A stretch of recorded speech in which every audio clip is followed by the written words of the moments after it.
Just going to be making some linguine. I'm going to be having it with the red pesto. Now, it's such a simple dish with very few ingredients. Your execution and quality of ingredients is what's going to make your dish good or bad. Now, I like to use M.A.D sea salt. I find it much better tasting. Now, it's in a different jar than what it comes in. It comes in a cardboard box with a polythene bag inside, so I put it in a separate jar. But this is the product, M.A.D sea salt flakes, and this is what it looks like.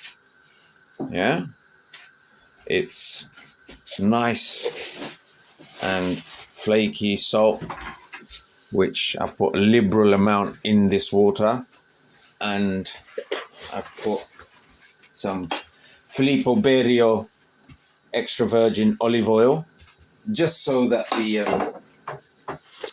pasta doesn't all stick to itself. I have sliced a red onion, some to go in at the beginning with my turkey rasher lardons.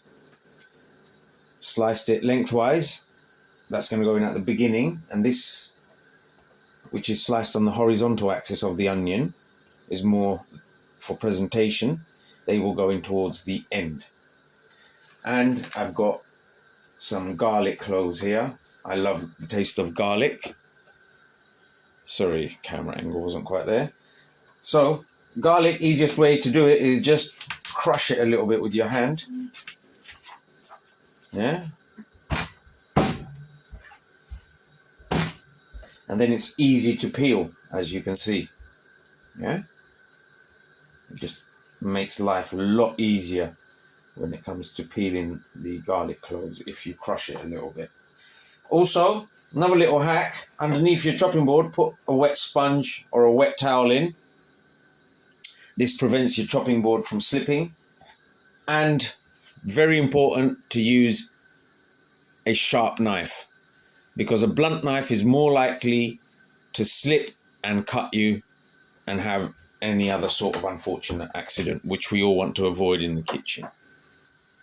Now, another way to crush the garlic clove is just use the flat of the blade and squash it down a little bit. This also makes it so much more easier to peel the clove. Yeah? Because without that crushing motion, it's nigh on impossible to peel. There we go. So we get the garlic peeled and finely chopped up.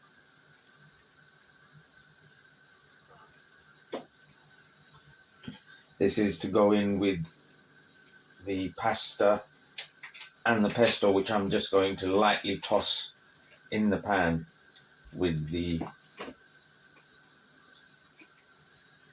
garlic, onions and turkey rasher.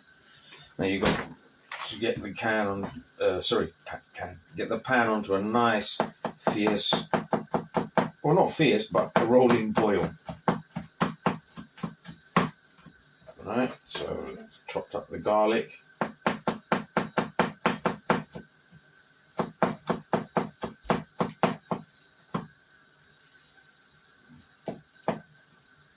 I don't like big massive chunks of garlic.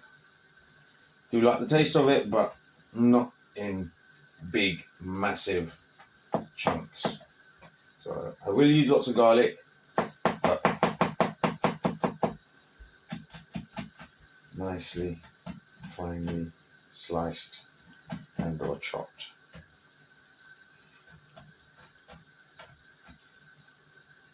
There we go. I'm not a professional chef, so please forgive me if things aren't to chef standards. But the water is now nicely boiling. Let's get our linguine in there.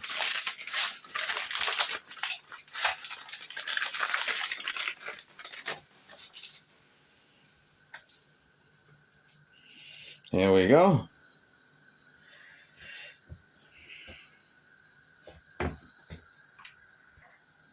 So pan, I put just a dab of oil in there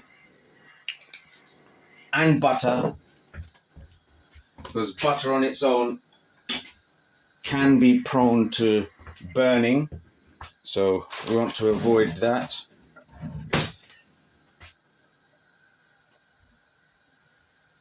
So butter and oil together will prevent it from burning.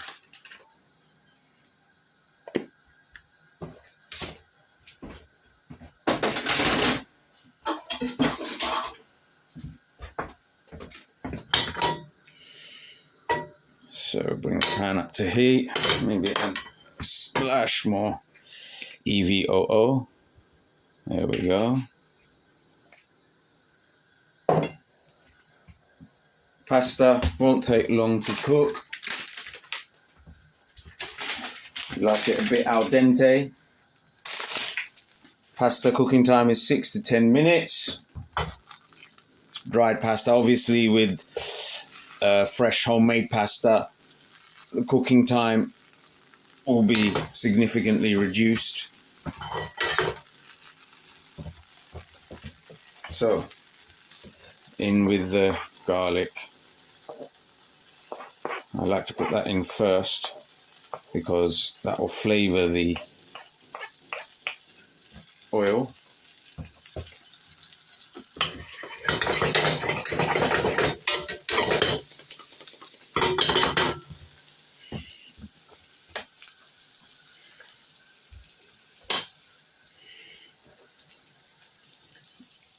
Don't want too much of a fierce heat. In with the onion.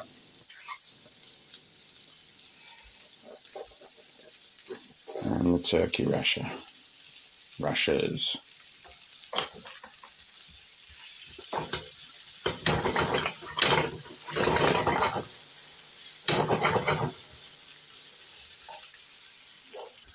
Right, in the frying turkey rashers and onions, don't forget to put just a touch of salt in there.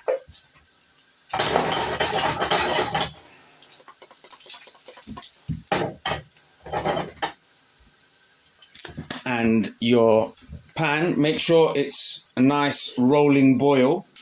Otherwise, you'll find your pasta sinks to the bottom and sticks to the bottom of your pan, which is what you want to avoid. I put some tomato puree in the pan because I'm going to be having a tomato-based pasta, sun-dried pesto. So cook the rawness out of the tomato puree first. So I like to fry off the tomato puree with the onions, garlic and turkey rasher. Really work that in, make sure you don't burn, but you need to get that chalky raw tomato puree taste out of the tomato puree. And then I've just used some chopped tomatoes, about a third of a tin.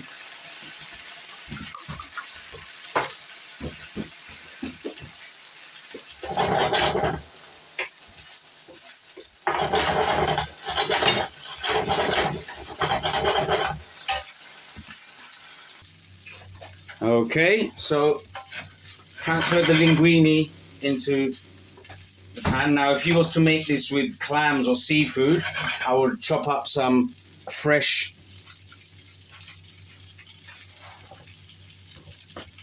herbs. Right, gonna mix some pesto in. So for this amount of pasta,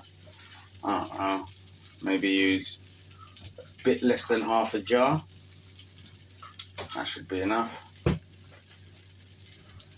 I love the taste of that. Just mix it together.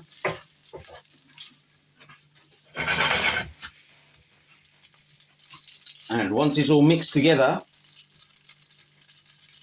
add a couple of egg yolks. This is your sauce. This is what makes it creamy. This must be done after you've taken it off the heat. And believe me, when people taste it, they'll say, "Oh, you put cream in it." You say, "No." They'll be like, "No, I can taste it." The egg yolk goes to sauce your pasta to give it that creamy unctuousness, but you don't want to cook it, otherwise you'll end up with scrambled eggs in pasta, which is not what you're after. You see, you want it nice and silky like that. And that, ladies and gentlemen, is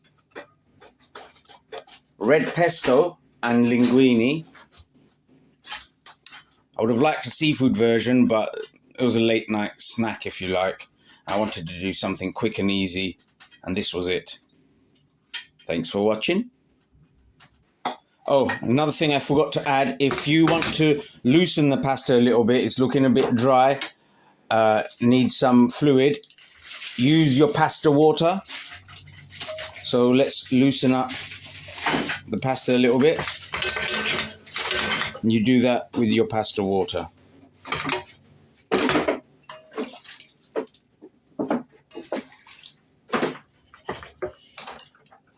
Add a smidge more pesto. And I think that is good.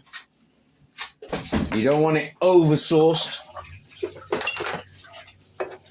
You just want to make sure every single piece of linguine is coated, which it is.